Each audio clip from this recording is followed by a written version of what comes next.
How's everybody doing today? I'm Dylan, I'm John. and John's got a special mug for you today. Yes, it's like a trough, actually. Uh, actually, last night we had the opportunity to head to Dave and Buster's in Philadelphia. Thanks for the hospitality, Dave and Buster's. Humareso team, the Jane team, we all got to be there and hang out for a while and play games and watch Dylan struggle. Then what? Try to make something up, guys. The beer pong, you got crushed by other people, buddy. You watched a bad game. I did not watch a bad game. Well, then that's all you had was a bad game. Stop. Anyway, we did have a great time last night. It was all fun. We appreciate it.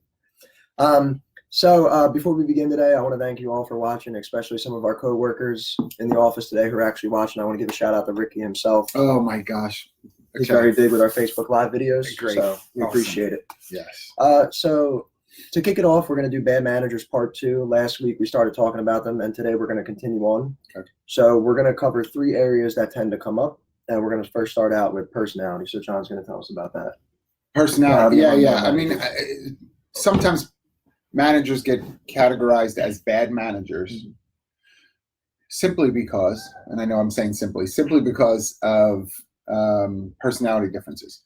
So, when if I'm a manager, you're an employee, you could say, I don't like this guy. Mm-hmm. I don't like his personality. He rubs me the wrong way, that kind of stuff.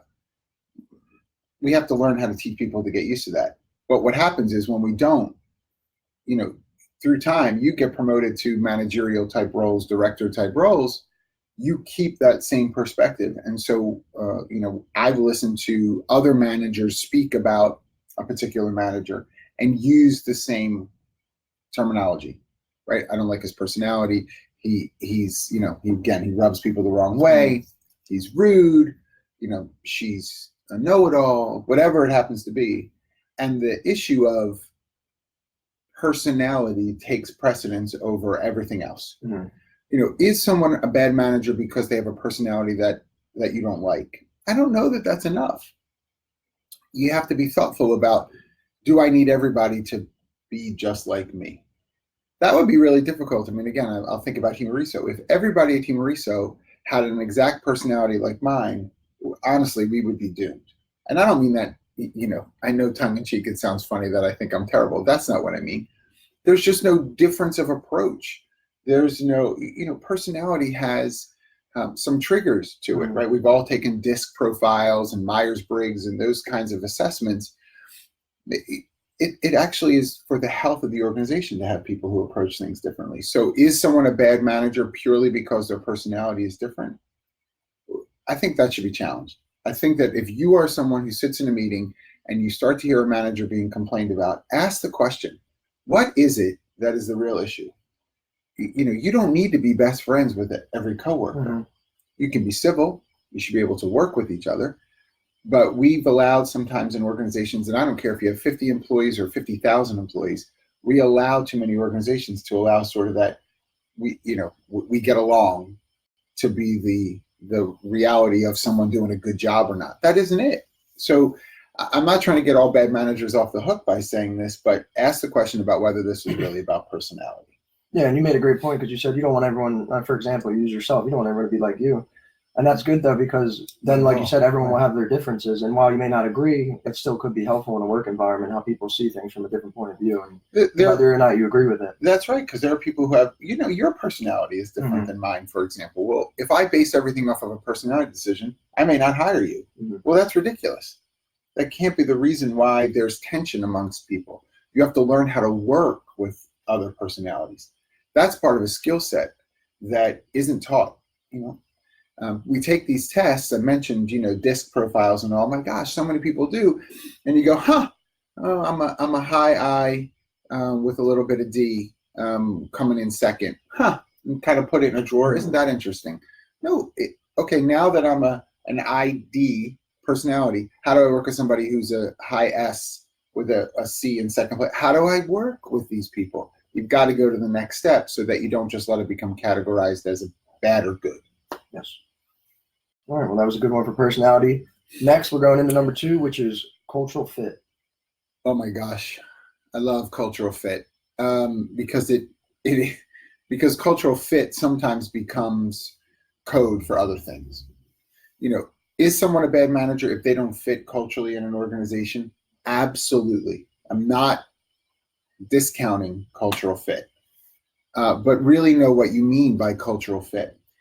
An organization that has a clarity around a mission, it knows where it's going, its vision. It has a set of values that it operates under. If someone can't align with those things, then culturally, they are not a fit. If they can't communicate effectively in light of those truths, then they're not a cultural fit. So for sure, it can be a reason why a manager is not working out. But sometimes managers are bad managers because they use things like cultural fit to kind of cloak other reasons. Maybe personality, but usually it's things that have to do with they don't like me, the manager, as much as they like this other person. And so now my insecurities are getting in the way, and I'm calling it cultural fit because I have to spend time managing this relationship. Well, you're only spending time managing the relationship because of your own insecurities. Yeah. And you call it cultural fit. He's not fitting in. Is it that he's not fitting in, or you're not fit? You're struggling to allow this person to fit in. Sometimes cultural fit, I have to be honest, is a phrase that is used to sort of mask bias, right? Ultimately, it could lead to discrimination, but at the very least, bias. I have a preference of the kinds of communication, the kinds of work product. There are people who will die on a hill for the process by which something gets done, even if the result is exactly the same. They cannot deal with the fact that Sue or Bill get the work done in a manner different than maybe they were originally trained, or that the manager is comfortable with. And as long as it's not violating something more severe, can't you be open to the work getting finished in a certain way within someone's skill sets, as opposed to saying, because he or she can't follow the process, they don't fit, and we kick them out. Bad managers do that. Bad managers are allowed to do that, and often it's because the bad managers have bad managers above them who don't know any differently either, and let that kind of stuff go on constantly. We don't have enough talent to sort of throw people out the door and hope the next one who comes in, is a little robot to do exactly what we do. There are not enough choices out there. So we must be smarter about kind of falling on this cultural fit broad label that bad managers may use. If you catch people using it too often, push harder on that.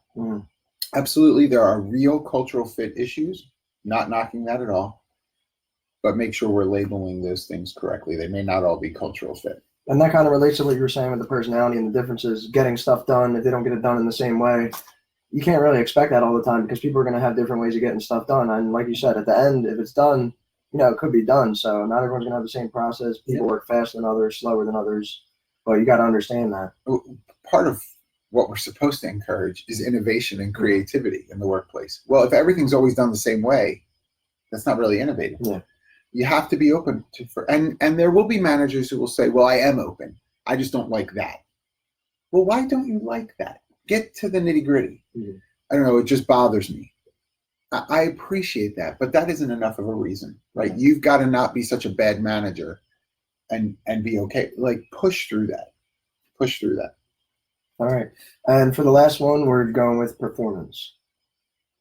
This has to be really, in my opinion, the strongest reason why of how we deal with a bad manager is their performance. It moves you away from, if you're a leader of some managers, it'll move you away from some of those other traps around personality and cultural fit, but you're pointing to results. Here's your performance. You have not been able to be successful in whatever arenas to the level that we like you to be. You set those objectives ahead of time. You set those expectations ahead of time. And now I'm going to measure it. Have the right metrics to measure. Be transparent about those metrics up front. There should be no surprise to you for the things that I'm going to care about when it comes to goals and objectives for your role. everybody should know. Why would I keep that a secret? How is that helping you? Yeah. And then when I sit with you and say it's not working out, and you're like, well, how is it not working out? I've, and again, you're in marketing. I got you, 8,000 new followers on Facebook. And my response might be, who the heck cares? I don't want 8,000 new followers on Facebook. I want this. But there's been no communication, right? So manage that performance effectively. Set the right goals, set clarity on what those measurements will be and the metrics that are going to be used to prove that, and manage people's performance. Then it has nothing to do with personality, cultural fit, whether I like you or not. I'm sitting with someone and saying, I'm so sorry. Here's where we are. Mm-hmm. Can we restore and recover this employment relationship, or is this it? Right? You have to ask those questions, but it's based on something that's devoid of feeling in the sense, right? It's not about how I feel about somebody. I'm being objective based on these numbers, based on this performance objectives. I'm not saying as well, though, because I know I'll hear it from some people, I'm not saying you fire somebody right away when they don't meet the first objective. Maybe they need a performance plan, but you have to have clarity in that. It should not be a guessing game. And for those folks watching who are in human resources, we really need to help our managers understand that, particularly those that are moving into first-time supervisory and management level roles. They either go, ice cold, they don't want to rock the boat, they're afraid that people are going to give them a hard time, so they really don't keep people at a performance level where they need to be. Or then you have the folks that go way far the other way, and they go from like your buddy, coworker, to the next day they're promoted, and then they're like, let's go, you've got to do this. Yeah. Okay, there is a middle ground. Let's try to help people get there. Because if not, we're going to continue to promote bad managers all the way through our organization. And you made a great point when you said have those objectives played out in the beginning. One, just so you guys are both on the same track. So when you meet or something does fall the line, then you know what it is and what you need to do. And also because if you don't tell them, they might be putting a ton of effort into something that's not even worth it. Like you said, 8,000 new Facebook followers. Right. I mean, if you get 8,000 new Facebook followers, I'll tell you I'll be okay with that. But our Facebook Live views will go up. But it may not get to the ultimate objective.